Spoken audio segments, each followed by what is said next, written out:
पुराना तो हम जानते हैं कि V = IR है। एक और इसके अलावा एक फॉर्म होता है, वो होता है E =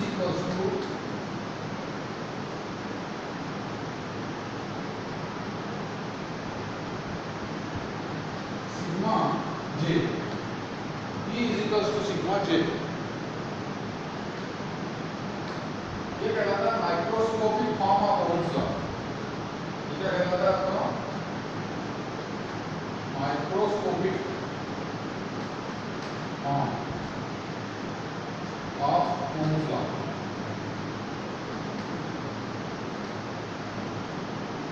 यहाँ बच्चों E जो है वो क्या है? इलेक्ट्रिक फील्ड, और J जो है वो current density.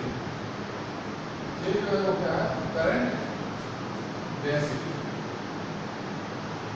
Current density J जो है करंट डेंसिटी। करंट डेंसिटी क्या है? करंट डेंसिटी इज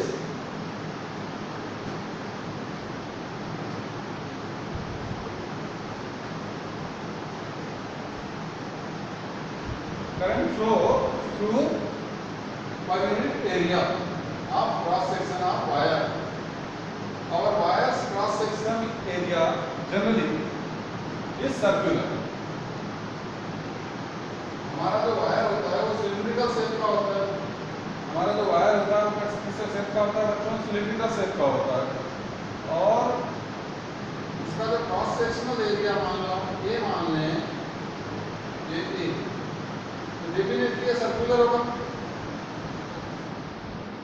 यदि सिलेंडर की रेडियस हम r मान लें तो वो πr² होगा। वो सब चीजें अलग है।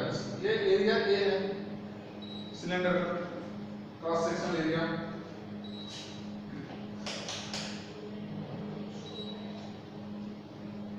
और इस पूरे वायर से बच्चों यदि जो करंट फ्लो हो रहा है वो फ्लो कितना हो रहा है? I हो रहा है। इस पूरे क्रॉस सेक्शन से जो करंट फ्लो हो रहा है ये कितना फ्लो हो रहा है? I हो रहा है। तो आपका जो करंट डेंसिटी है दैट इज J = I/A। लेकिन बात केवल इतनी सी नहीं है, इतनी आसान नहीं है।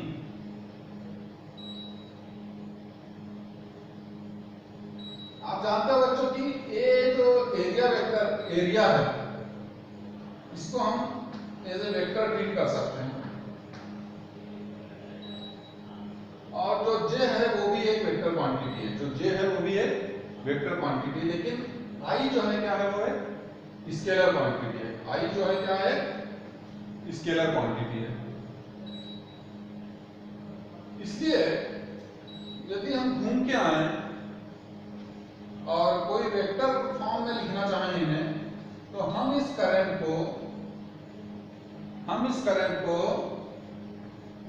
लिख सकते हैं J वेक्टर और A वेक्टर का ये डॉट प्रोडक्ट है। J वेक्टर और A वेक्टर का डॉट प्रोडक्ट है। इसका मतलब क्या होगा कि I जो है वो JA cos थीटा है, जहां थीटा क्या है?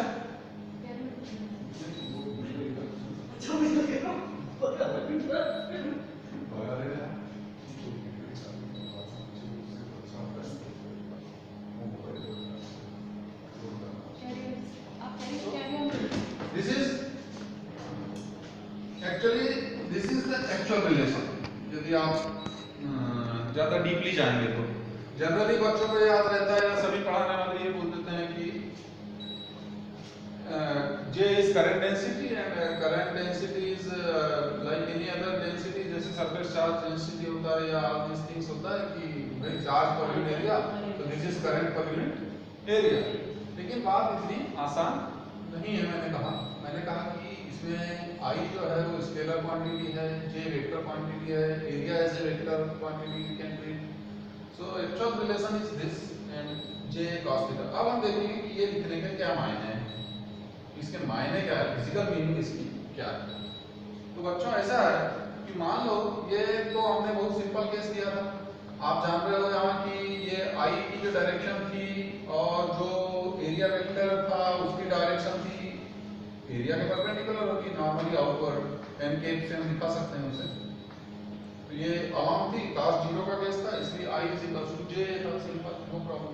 लेकिन हमेशा ऐसा नहीं होता है बच्चों। यदि आप किसी ने कोई पेपर में, कोई एग्जाम में आपको इस तरह का क्रॉस सेक्शन दे दिया ये, तो फिर जैसे हम फ्लक्स की बात करते हैं, हमारा इस तरह का यदि क्रॉस सेक्शनल एरिया दे दिया ना, ये फ्लक्स की डेफिनेशन की तरह है। जैसे फ्लक्स हमने देखे थे, फ्लक्स क्या देखा था एक बार बता दो, electric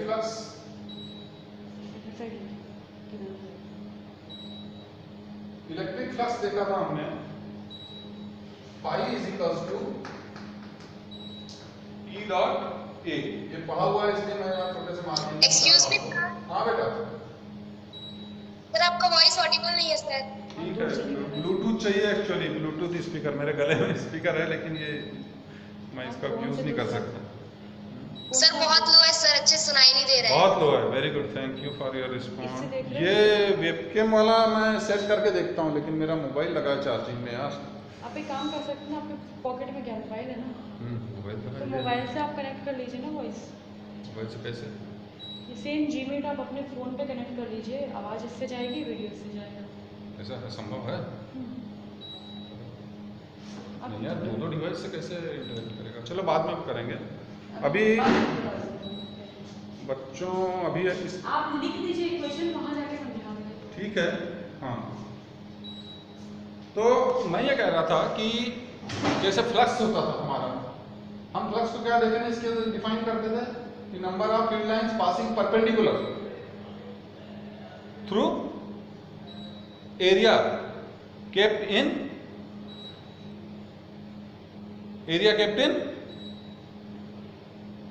any area kept in electric field. इसी तरह से यहां पे भी क्या होगा, जो करंट थ्रू यूनिट एरिया है उसमें हमको थोड़ा सा सुधार करना पड़ेगा। परपेंडिकुलर करंट अभी एक्सप्लेन करते हैं, डेफिनेशन को अभी डिराइव करते हैं। तो नाउ देखिए, ये मेरा एरिया वेक्टर का डायरेक्शन बदल गया, एन कैप हो गया, और करंट है मेरी इस डायरेक्शन में, करंट है मेरी उस डायरेक्शन में। एरिया वेक्टर की डायरेक्शन और करंट की डायरेक्शन अब पैरेलल नहीं है, they are no more parallel. यहाँ एंगल है थीटा का, यहाँ एंगल कैसा है, थीटा का एंगल है। आगे समझ में? तो या तो यदि मैं करंट को एरिया के परपेंडिकुलर देखना चाहूँ, यदि मैं करंट को एरिया के परपेंडिकुलर देखना चाहूँ, लेकिन अब मेरी थोड़ी सी यहाँ गलती और हो गई। गलती ये हो गई कि मैं एरिया मेरा जो है, करंट जो है मेरा वो स्केलर क्वांटिटी है, तो मैं यदि करंट के कंपोनेंट निकालूंगा तो मैं थोड़ा सा गलत हो जाऊंगा। मेरे को क्या लगाना पड़ेगा यहाँ थोड़ा सा, area is a vector quantity, तो मैं एरिया वेक्टर का कंपोनेंट निकालूंगा। तो मेरा एरिया वेक्टर जो है ए एरिया के साथ एन होगा, इसका कंपोनेंट करंट की डायरेक्शन में क्या होगा, एन कॉस थीटा। क्या कंपोनेंट हो जाएगा आपका, एन कॉस थीटा। एन को हटा दे रहा हूं मैं, आपको क्या समझाने के लिए बताया था, वेक्टर के यूज कर रहा हूं। आपके मोबाइल की स्क्रीन में काफी गंदा सा हो गया होगा ये, क्योंकि छोटा स्क्रीन रहता है। कल देखो पढ़ाने से नए नए एक्सपीरियंस आते हैं। सर थोड़ा बीच में आएंगे, बड़े करके जी सर। Good morning. एक मिनट आपका नाम बोलिए सर। ये दिक्कत है सामने वाले बच्चों नहीं, आपसे पूछ रहे हैं मार्किंग वाली स्कीम, ये तो डिटेल चर्चा है क्लास में। नहीं उसमें डालना सर, एक मिनट। हाँ तो ये वाला डालिए, राइट वाला वाला थ्योरी भेज दे, इंटरनल वाला भेज दे, राइट वाला तो पढ़ा होगा 97%। हाँ ये वाला, हाँ 5% है ना, हाँ 97 ही आ गया, एक तो फिर हुआ नहीं हो रहा जो ये थ्योरी में फिर हुआ नहीं हुआ, थ्योरी में फिर हुआ है या नहीं हुआ, ये तो विभाग ने किस नंबर चढ़ा है, इसका मार्क्स चेक कर लेंगे, ठीक है। अभी कुछ संज्ञा वाला देना है, राइट वाला एक भी फेल नहीं होता, 100% हो जाएगा। यदि आपको पक्का 100% दे दो आप, इसको सुधार लेंगे रिजल्ट को, क्योंकि वो विभाग किस मार्क्स में चढ़ा है फिर क्या, थ्योरी में 21 मार्क्स चढ़ा है विभाग ने, इस मार्क्स को देख लेंगे, ठीक है। सर 6 अगर टोटल होगा तो फिर तो पास होना चाहिए। टोटल पास होना है, अलग अलग पास होना है, अलग अलग फेवरी में पास होना, इग्नोरेंस पे स्टार, वो 10 तक का कंसेप्ट है। इसका कंसेप्ट ये है कि आपको फेवरी में इंटरनल छोड़ के पास होना है। सर थोड़ा बड़ा करके बता दीजिए। फिर से आ जाए। तो मैं ये कह रहा था कि यदि क्रॉस सेक्शनल एरिया हम इस तरह से लेते हैं और हमारी करंट जो है इस तरह से फ्लो हो रही है, एरिया वेक्टर की डायरेक्शन इस तरफ है, तो हम हमारा जो क्रॉस सेक्शनल एरिया का कंपोनेंट है करंट की डायरेक्शन में, वो क्या होगा? क्या होगा? a cos थीटा होगा। और इसीलिए थोड़ी सी डेफिनेशन हमारी बदली हुई रहेगी कि इसका मतलब ये होगा कि एरिया वेक्टर एरिया हमने ये वाला लिया, इंक्लाइंड एरिया है, इस का हम component a cos theta consider कर रहे हैं। a cos थीटा कंपोनेंट करने का कंपोनेंट कंसीडर करने का मतलब यह है बच्चों कि हम ये वाला एरिया कंसीडर कर रहे हैं। कौन सा एरिया कंसीडर कर रहे हैं? ये वाला एरिया कंसीडर कर रहे हैं। तो हमारा को अब क्या बोलना पड़ेगा? Current passing perpendicular through unit area. यहां भी हमको कौन सा वर्ड यूज करना पड़ेगा? कौन सा वर्ड यूज करना पड़ेगा? परपेंडिकुलर वर्ड यूज करना पड़ेगा। कौन सा वर्ड यूज करना पड़ेगा हमें? परपेंडिकुलर वर्ड यूज करना पड़ेगा। Are you getting my point? आया समझ में? Yes sir. गुड। तो ये मैंने आपको एक्सप्लेन करने की कोशिश किया करंट डेंसिटी।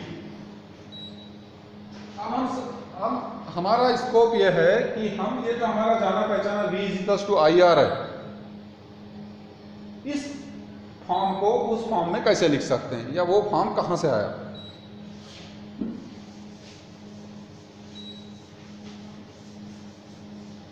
आपने ये नहीं पूछा कि सर सिग्मा क्या है? सिग्मा क्या है? आपने ये नहीं पूछा कि सर सिग्मा क्या है? Sir conductivity. कंडक्टिविटी है, यस। Reciprocal of resistivity. जो लोग थोड़ा यूज टू नहीं है वो फिर से देख लेंगे। रेजिस्टिविटी कहां से आई थी? रेजिस्टिविटी आई थी, ये जो Ri था, तो Ri के रो से आई थी। ये रेजिस्टिविटी है। इसका जो इन्वर्स होता है वो कंडक्टिविटी होता है। इसका जो इन्वर्स होता है रेजिस्टिविटी का इन्वर्स वो कंडक्टिविटी होता है। तो हमारा जो ओम्स लॉ था वो था V = ρL/A × I। हमें यहां से I/A तो दिख गया। ये क्या है? J करंट डेंसिटी है। V/L यदि हम कर दें तो ये हमारा क्या है? पोटेंशियल ग्रेडियंट है। पोटेंशियल ग्रेडियंट है मतलब मैंने यदि L लेंथ वाले कंडक्टर के अक्रॉस जो पोटेंशियल डिफरेंस लगाया हुआ है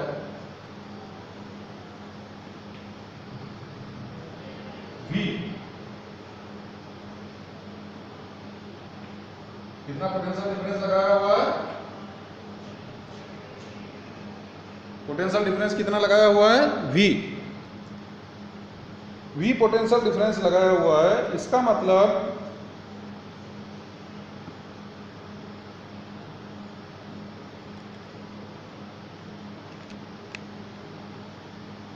V पोटेंशियल डिफरेंस लगाया हुआ है। V पोटेंशियल डिफरेंस लगाया हुआ है L लेंथ के अक्रॉस। मतलब मैंने इलेक्ट्रिक फील्ड कितना सेटअप किया हुआ है? इलेक्ट्रिक फील्ड कितना सेटअप किया हुआ है? ये इलेक्ट्रिक फील्ड यहां सेटअप हो जाएगा, प्लस से माइनस की ओर डायरेक्टेड। ये जो इलेक्ट्रिक फील्ड सेटअप किया हुआ है E = कितना सेटअप किया हुआ है? V/L। Potential drop per unit length. L length के अक्रॉस V पोटेंशियल ड्रॉप हो रहा है, इसलिए पर यूनिट लेंथ के अक्रॉस कितना ड्रॉप होगा? V/L वोल्ट पर मीटर। इलेक्ट्रिक फील्ड की यूनिट क्या होती है? वोल्ट पर मीटर। अभी वॉइस क्लियर है? अभी वॉइस क्लियर है? अभी वॉइस क्लियर है? अरे अभी वॉइस क्लियर है क्या? बोलोगे नहीं तो पढ़ोगे कैसे? पागल कर देते हो। अबे चुपचाप कोई पढ़ाई होती है मुझके जैसे रे? बेवकूफों, समस्या है तो बोलना, इसी को बोलते हैं ईमानदारी होना चाहिए करके। ओके, तो 1/ρ, दिस इज 1/ρ, रो को भी इधर ले आए, तो this is electric field, this is inverse of resistivity which is conductivity,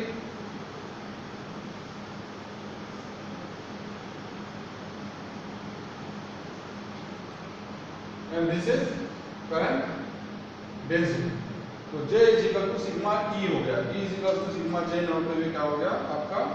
J is equal to sigma E हुआ। कहाँ गड़बड़ हुआ देखिए, ये सही है। V is equal to IR,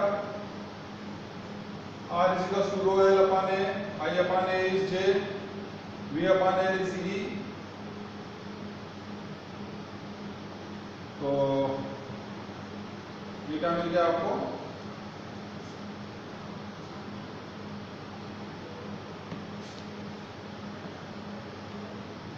J is equal to sigma E।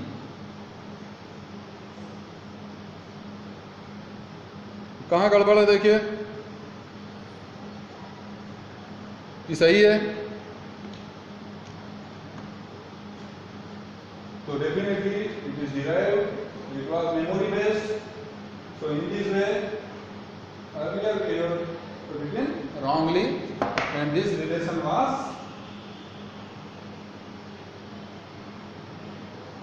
बोलिए J is equal to sigma E, J is equal to sigma E and we can write it in vector form, we can write it in vector form। जो current density की direction है अब वो electric field की direction में होती है। तो J is equal to sigma E is the correct form.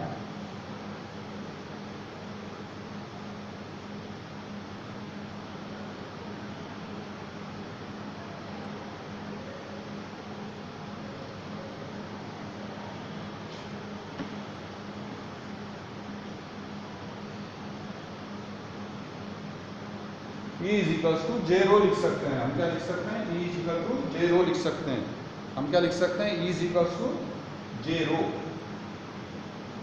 तो उसके कारण कंफ्यूजन होता है। E is equal to J rho लिख सकते हैं, तो हम क्या लिख सकते हैं? E is equal to J rho लिख सकते हैं ये, या J is equal to sigma E, ये दो फॉर्म होते हैं। अब हम आते हैं बच्चों हमारे नेक्स्ट टॉपिक पर।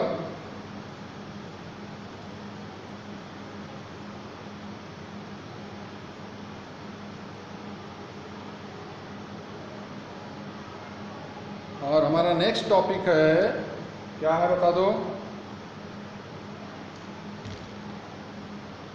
अरे बोलो, मैं फिर चिल्लाऊंगा, वीडियो रिकॉर्डिंग हो रही है। बुक लेके बैठे हो नहीं बैठे?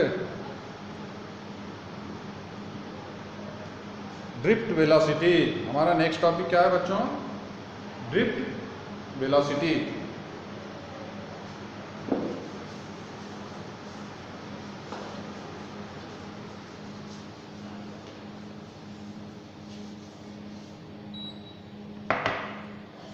और next topic is drift speed या ड्रिफ्ट वेलोसिटी। ड्रिफ्ट स्पीड मतलब अब हम क्या है, ओम्स लॉ को डिराइव करेंगे। Drift speed and verification of Ohm's law, verification of Ohm's law microscopically, verification of Ohm's law, verification of Ohm's law. Or we can say drift velocity we denote with Vd, or we can say relation between drift speed Vd and current। Current के साथ हमारा क्या relation है drift speed का। सबसे पहले drift speed का समझते हैं। सबसे पहले किसको समझते हैं? ड्रिफ्ट स्पीड को। ड्रिफ्ट स्पीड क्या है, ड्रिफ्ट वेलोसिटी क्या है? देखो बच्चों ऐसा है, अभी अभी जैसे मैंने कहा कोई एडमिट कितने हैं? ओनली 15। हम लोग बोलते नहीं हो, गंदी बात है, बहुत ही खराब बात है। पढ़ने का तरीका नहीं होता है या आप साइलेंटली वहां पर अपना रिस्पॉन्ड ना करें, या तो अपने आप को धोखा दे रहे हैं, मुझे धोखा दे रहे हैं, या माँ बाप को धोखा दे रहे हैं। यदि आप टाइम पास कर रहे हैं आपको वहां से रिस्पॉन्ड करना पड़ेगा। तो व्हाट इज ड्रिफ्ट स्पीड वहां से?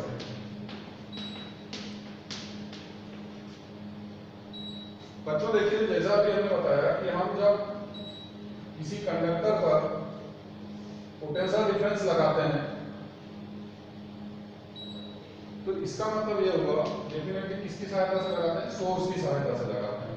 Voltage source, source of voltage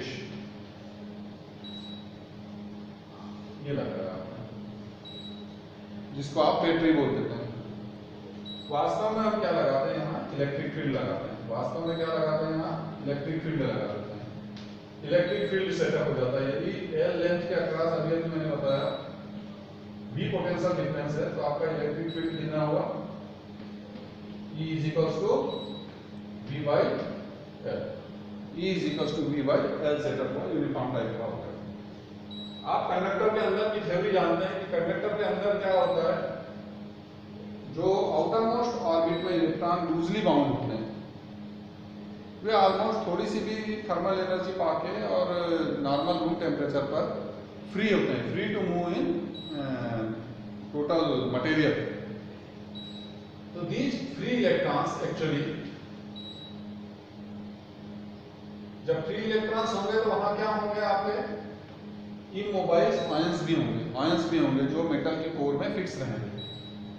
तो ये जो इलेक्ट्रॉन है इसे मैं मिटा दे रहा हूं क्योंकि आपकी छोटी सी स्क्रीन में ये सब गंदा हो जाता है। इन इलेक्ट्रॉन्स के अलावा क्या होगा? फ्री इलेक्ट्रॉन्स के अलावा what else will be there? बोलिए। पॉजिटिव आयंस होंगे, प्रोटॉन न्यूक्लियस के अंदर रहेंगे, एटम के अंदर रहेंगे प्रोटॉन। तो ये जो एटम के स्ट्रक्चर की बात करते हैं हम, तो ये न्यूक्लियस के अंदर प्रोटॉन रहेंगे, न्यूट्रॉन रहेंगे, वो तो ठीक है। लेकिन ये जो आउटर मोस्ट ऑर्बिट के इलेक्ट्रॉन होते हैं ना, वे अपनी ऑर्बिट छोड़कर मेटल में घूमने के लिए फ्री रहते हैं। तो ये जो न्यूट्रल एटम, मेटल में बोला मैंने, मेटल में मतलब पूरे सब्सटेंस में, मटेरियल में, हाँ। तो ये आयंस में बदल जाएगा। ये क्या बदल जाएगा? न्यूट्रल एटम पॉजिटिव आयन में बदल जाएगा। न्यूट्रल एटम क्या बदल जाएगा? पॉजिटिव आयन में। और ये आयन जो है वो घूमने के लिए फ्री नहीं रहेगा। क्या बोल रहे राहुल?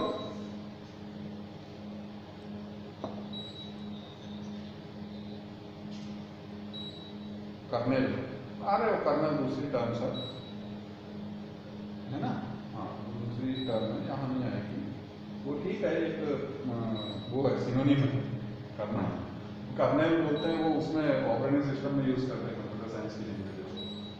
ठीक है, तो ये पॉजिटिव आयन में बदल जाएगा। ठीक है, ओके। जैसा कि मैंने कहा कि इलेक्ट्रिक फील्ड जब सेटअप होगा तो ये इलेक्ट्रिक फील्ड के अपोजिट डायरेक्शन में नेगेटिव चार्ज पार्टिकल्स अर्थात हमारे इलेक्ट्रॉन एक्सेलरेट होंगे कि नहीं होंगे? और ये पॉजिटिव आयन भी एक्सेलरेट होंगे क्या इलेक्ट्रिक फील्ड की डायरेक्शन में?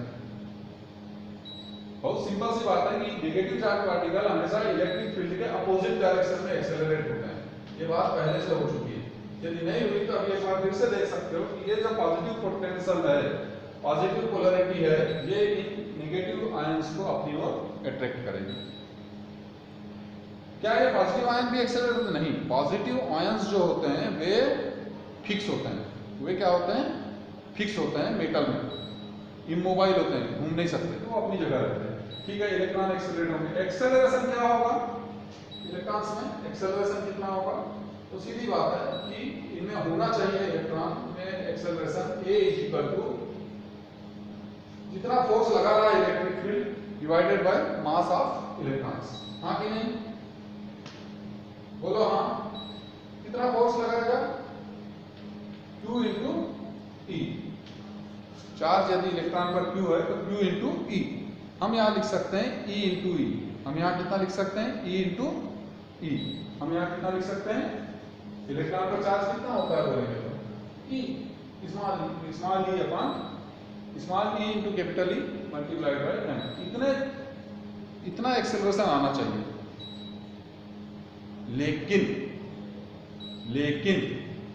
लेकिन क्या होता है बच्चों, ये इलेक्ट्रॉन वास्तव में एक्सेलरेट तो होते हैं लेकिन तुरंत ये पॉजिटिव आयंस जो रहते हैं ना, इनसे टकरा जाते हैं और टकरा के अपनी काइनेटिक एनर्जी लूज कर देते हैं। लूज करने के बाद, टकराने के ठीक बाद, ये फिर किसी भी रैंडम डायरेक्शन में, टकराने के ठीक बाद बोल रहा हूं, किसी भी रैंडम डायरेक्शन में इनकी वेलोसिटी पकड़ेंगे क्योंकि मोमेंटम, और फिर ये क्या करेंगे, फिर एक्सेलरेट होंगे इलेक्ट्रिक फील्ड के अपोजिट डायरेक्शन में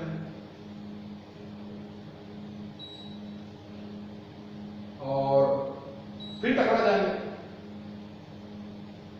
पॉजिटिव आयन से, फिर अपनी एनर्जी लॉस करेंगे। तो ऑन एन एवरेज यदि देखा जाए तो ये इलेक्ट्रॉन्स एक एवरेज स्पीड से ट्रेवल करते हैं, एक एवरेज स्पीड से ट्रेवल करते हैं। उसी एवरेज स्पीड को हम कौन सी स्पीड बोलते हैं? ड्रिफ्ट स्पीड बोलते हैं। उसी एवरेज स्पीड को हम कौन सी स्पीड बोलते हैं? ड्रिफ्ट स्पीड बोलते हैं। ठीक है, तो हमारी कहानी कहां से शुरू होकर कहां खत्म हो गई? इलेक्ट्रॉन्स के एक्सेलरेशन से शुरू होकर कहां खत्म हो गई बच्चों?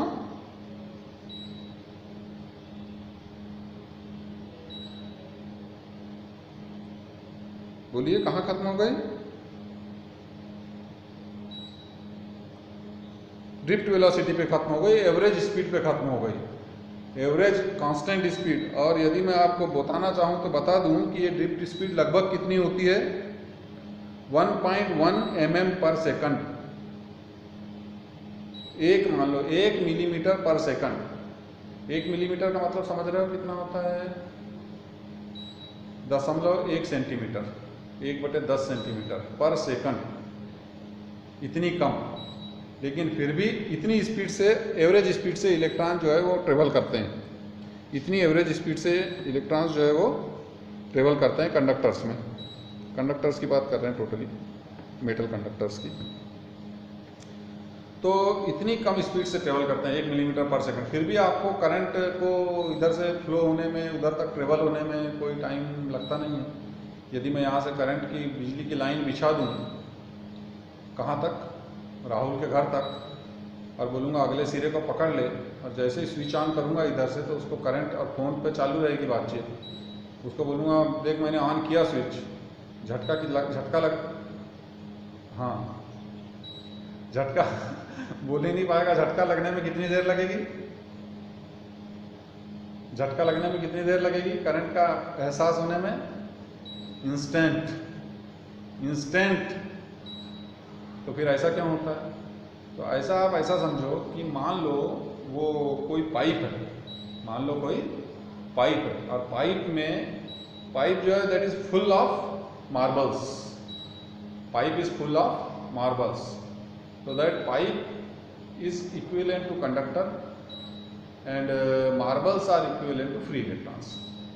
तो यदि कोई पाइप है और उसमें उस एंड से लेकर इस एंड तक पूरे मार्बल भरे हुए हैं, और इस एंड पर मैं पहले मार्बल को हल्का सा भी पुश करूंगा तो उस एंड पर मार्बल में वो जो पुश है वो ट्रांसफर होने में ज़्यादा देर नहीं लगेगी, तुरंत ट्रांसफर जाएगा ना। उस एंड का मार्बल तुरंत गिरेगा बाहर। ऐसे ही free electrons are always available there in conductor, that is why it doesn't take any time to flow current. Is it clear? So what is drift speed? तो आप पूरी कहानी लिख सकते हैं कि drift speed is an average speed with which electrons move inside a metal conductor on a applying electric field. ठीक है, ठीक है, ठीक है, ठीक है। थैंक यू, बहुत मेहरबानी आपकी, बहुत मेहरबानी भैया, धन्य हो जाए आपके जैसे स्टूडेंट पाके। इस बार से पूछूंगा, ऊपर जाऊंगा तो कि दूसरा स्टूडेंट ऐसे और स्टूडेंट क्यों नहीं देती है भाई मुझे। ठीक है, तो अभी मैं इसको मिटाऊँ थोड़ी देर के लिए। अब मैं ड्रिफ्ट स्पीड का डेरिवेशन निकालता हूँ कि कितना होता है वास्तव में। तो बच्चों ऐसा है कि ड्रिफ्ट स्पीड मेरी एवरेज स्पीड है। यदि मैं न्यूटन के इक्वेशन यूज करूं मैकेनिक्स के, तो v is equals to u plus at, where a is acceleration, t is time up to which the particle accelerated, u is initial velocity and v is final velocity। तो sir दो velocities क्यों थी? क्योंकि अभी मैंने बताया आपको कि electron accelerates between two successive collision, दो लगातार कोलिजन दो आयंस के बीच एक्सेलरेट होता है, के बीच एक्सेलरेट होता है। तो यहां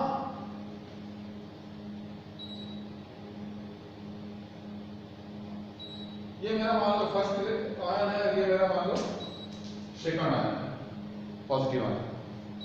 यहां से मेरा इलेक्ट्रॉन टकराता है और टकरा के निकलता है, और टकरा के आने के बाद फिर से वो इस तरफ एक्सेलरेट होकर यहां टकराना है। तो drift speed is average speed of not a single electron, all electrons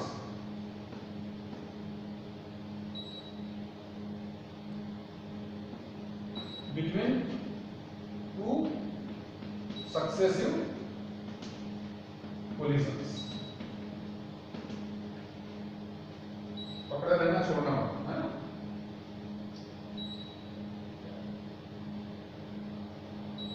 So if this is written for any ith, consider any ith number of electron, there may be number of electrons, so many number of electrons। If we consider any ith number of electrons and the initial velocity of ith number of electron is ui and acceleration in that is ai and time required is ti and the final velocity is before next collision, before second collision, just before the second collision, the velocity acquired is here। So this is for any, चले जा बेटा, left meeting छोड़ गए ना। This is story of और any, बोलो, ith electron. This is these parameters we have considered for any ith electron, but we want to calculate drift speed of for entire metal, means all conductors, electrons। So we have to take average of this equation, we have to take average, means suppose n number of electrons, then sigma vi is I from 1 to n, this will be the average, we will take average of this velocity। So this will be average of all initial velocities also, I is from 1 to n plus, actually now acceleration will be constant in all electrons। Why? Because acceleration का भी मैंने formula लिखा था E upon m। Electric field uniform है, charge same है और masses same है, इसलिए एक्सेलरेशन सेम रहेगा। तो this is E upon m and ये जो टकराने का समय हो सकता है ये अलग अलग हो सकता है, अलग अलग इलेक्ट्रॉन्स। तो this is I is equals to 1 to n, no doubt, divided by m, time between two successive collision is known as relaxation time tau. Is known as relaxation time tau.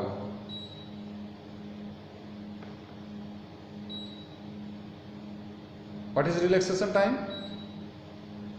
What is relaxation time? मेरा आवाज clear है या नहीं है?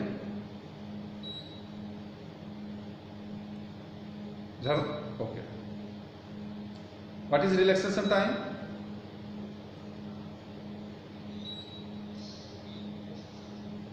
Average time. Average of all electrons. Average time of all electrons between two successive collision. सभी electrons के लिए पूरा इंटायर बोल रहे हैं 1 to n. यदि n नंबर ऑफ इलेक्ट्रॉन्स है ना, सभी के लिए निकालना है. Average time of all electrons, average time of all electrons between elapsed between two successive collisions. ठीक है, ठीक है. Average time, average of all electrons, this average we will calculate for, we will obtain for all electrons from 1 to any number n. सभी electrons, अलग अलग इलेक्ट्रॉनों का जो दो सक्सेसिव कोलिजन्स के बीच का समय है वो अलग अलग हो सकता है. तो this is average time of collision. ठीक है, average time elapsed between two successive collision is known as relaxation time and we denote it with tau. So this is tau, this is E and this is M. And E we can replace with V by L if we have applied V potential difference across L length of the conductor. ये E रखने में भी कोई दिक्कत नहीं थी. E रखने में मेरा वो आ जाता, दूसरा फॉर्म आ जाता, मैं डायरेक्ट फॉर्म स्लॉप हो जाऊंगा. इसलिए V अपान L कर सकता हूँ, E भी रख सकता हूँ. E रखो, चलो E रखो. ठीक है. अब आ जाइए स्टार. ये जो इनिशियल वेलोसिटी है, what is mean by initial velocity and उनका एवरेज, ये है जैसे ही टकराता है पहले आयन पे, उसके बाद क्या हो सकता है, वो किसी भी रैंडम डायरेक्शन में भाग सकता है. इलेक्ट्रॉन क्या हो सकता है, किसी भी रैंडम डायरेक्शन में भाग सकता है. Is it clear? टकराने के ठीक बाद, जैसे ही टकराएगा ना, पता नहीं चलेगा किधर जा रहा हूँ करके.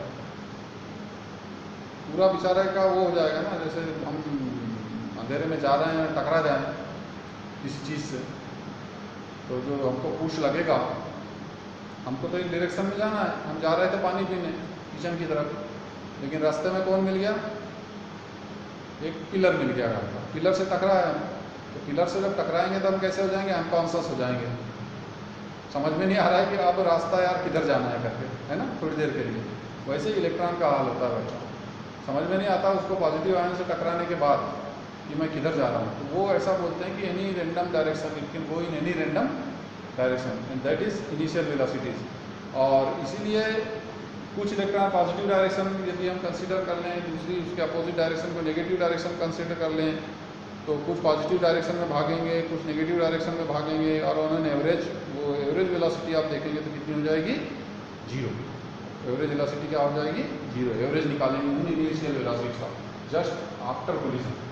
तो this is 0 and this final velocity which that electron will acquire just before the next collision is known as drift velocity. This is our D. बच्चों इसी पर सवाल आ जाते हैं, इसी पर परेशान हो जाते हैं लड़के एग्जाम में, इसी पर परेशान हो जाते हैं बच्चे. अभी मैं जस्ट आपको क्वेश्चन नहीं इम्पोज कर रहा हूँ, यार लाता हूँ, मैं देखता हूँ क्वेश्चन इम्पोज करता हूँ. तो माई ड्रिफ्ट वेलोसिटी, जब तक इसको आप अपने दिल में बिठा लो, दिमाग में बिठा लो अच्छी तरीके से. My drift velocity relation is E upon M into tau. This is my true velocity relation. With all explanation, I have derived it. Okay, E upon m tau, where E is electric field setup. Because in that electric field, because of that electric field only it can accelerate, but it actually, but it नहीं बोलना चाहिए, but those electrons actually do not accelerate. Instead they travel with a constant speed. They should accelerate with the influence of electric field, but actually इसकी भी एक analogy देता है. ये analogy कैसे देता है? जैसे आपकी सीढ़ियाँ, जैसे आपकी स्टेप्स हैं, है ना? अरे सीढ़ियाँ नहीं है, स्कूलों में सीढ़ियाँ होती है ना, आप स्टेयर्स में स्मार्ट क्लास से निकलते हैं आप ऊपर की, और सीढ़ी से अपनी क्लास में आते हैं ना? तो आप क्या करिए, सबसे ऊपर वाले फ्लोर से एक कंचा छोड़ दीजिए लोहे का, कांच का, कोई भी. कहाँ से गिरा दीजिए उसको? टॉप फ्लोर से, सीढ़ियों के थ्रू, स्टेप्स के थ्रू. क्या होगा? एक स्टेप ऊपर वाली से लेकर नीचे वाली स्टेप तक आने तक वो ग्रेविटेशनल फील्ड में एक्सेलरेट होगा ग्रेविटी के कारण, और फिर जैसे ही टकराएगा तो उसकी एनर्जी जो गेन किया था उसने, काइनेटिक एनर्जी, वो लॉस्ट कर देगा. फिर एक्सेलरेट होगा, फिर लॉस्ट करेगा, फिर एक्सेलरेट होगा, फिर लॉस्ट करेगा, फिर एक्सेलरेट होगा, फिर लॉस्ट करेगा, फिर एक्सेलरेट करेगा, फिर लॉस्ट होगी एनर्जी. तो क्या उसकी कुल मिला के कोई स्पीड बढ़ती ही जाएगी लगातार? काइनेटिक एनर्जी बढ़ती ही जाएगी? आप एमवी स्क्वायर नहीं बढ़ेगी, लगभग बहुत ज़्यादा नहीं बढ़ेगी. मतलब क्या होगा कि एक एवरेज स्पीड से वो ट्रेवल कर रहा होगा, ऐसा बोलेंगे हम, क्योंकि इन बिटवीन उसकी एनर्जी बढ़ती जरूर, लेकिन कब बढ़ती? यदि वो टकराता नहीं. तो बेटा इलेक्ट्रॉन, फ्री इलेक्ट्रॉन्स का भी यही हश्र होता है, उसकी स्पीड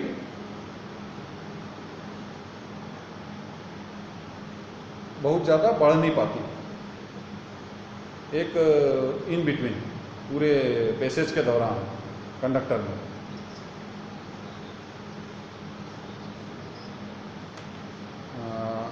हाँ, इलेक्ट्रॉन्स की एक्सेलरेशन सेम होगी, लेकिन इसके बावजूद वो स्पीड जो है शुरू से लेकर आखिरी तक बढ़ती नहीं है. पूरा मोशन जो करता है ना, वो एक एवरेज स्पीड से ही मोशन करता है कंडक्टर के अंदर, वायरों के अंदर. और वो स्पीड लगभग कितनी होती है? मैंने बताया 1 मिलीमीटर पर सेकंड.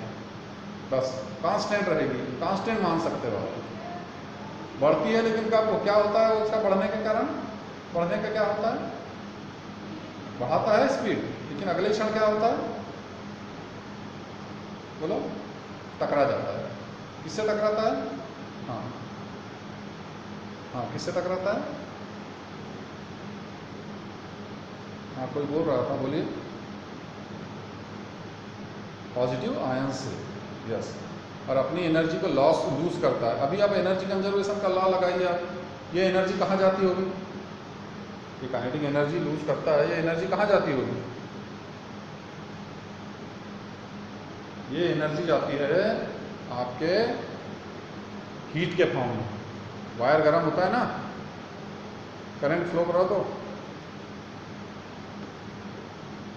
ये एनर्जी आती है बच्चों हीट के फॉर्म में चले जाती है. ठीक है, वायर गर्म हो जाता है ना, इसीलिए गर्म होता है वायर. ठीक है, ओके. तो आपको याद हो गया ये Vd = E/m τ. अब हम इसका रिलेशन निकालेंगे करंट के साथ.